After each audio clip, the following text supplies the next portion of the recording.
And one of the horror stories we've seen play out over the last 24 hours are parents being unable to communicate with their kids at universities like UNC-Asheville and Appalachian State. One Triad mom even told us she went more than 24 hours without hearing from her daughter. WFMY News 2's Giselle Thomas got the chance to talk to that mom who is now breathing a sigh of relief as her daughter is headed home. I got the chance to listen to a mother's reaction after learning her daughter was safe. Relief and joy are just two of the many emotions Julie Everhart felt this evening. She went over 24 hours without speaking to her daughter, Josie Renkin. She attends UNC-Asheville, the university severely impacted by Hurricane Helene. Really scary as a mom, not to know if the building she was in was safe or if it was flooded. Julie Everhart says her mind can finally be at ease after losing contact with her daughter, Josie Renkin. She last heard from the 19-year-old on Friday around noon, when she learned her daughter had no power or internet. She was unaware of her whereabouts for over 24 hours. I tried to call the campus police, couldn't get through to them. I started panicking a little because I didn't know where she was, if she had been moved to a different, as I was seeing things pop up about the conditions there and the flooding there. Everhart says her daughter can't drive, so she almost took things into her own hands to ensure her daughter's safety. My thought being a mom, I'm just going to drive there.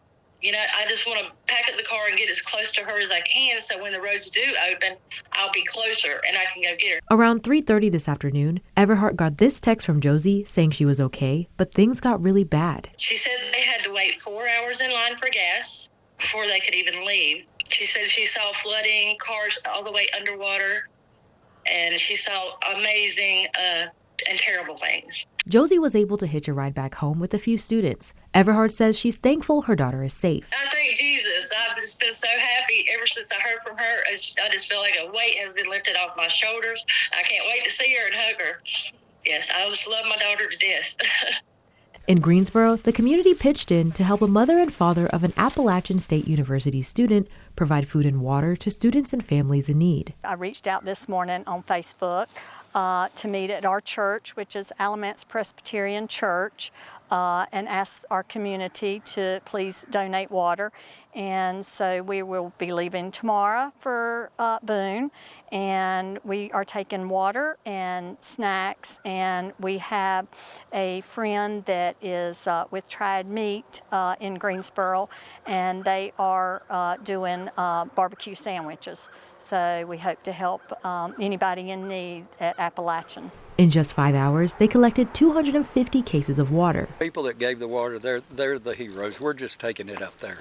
An act of kindness at a time when the community is in need. Praying for all the people, not just in Boone, North Carolina, but all throughout the many states that have had hurricane devastation. Barbara Reese found it in her heart to give back, all while dealing with the unknown. She says her daughter is okay, but patchy service makes it hard to stay in touch. I tell her just to call me when she has service, and so that makes it hard as a parent to not be able to get in touch with your child. And but you know, you just want to hear that they're safe. And both families are expected to reunite with their daughters tomorrow.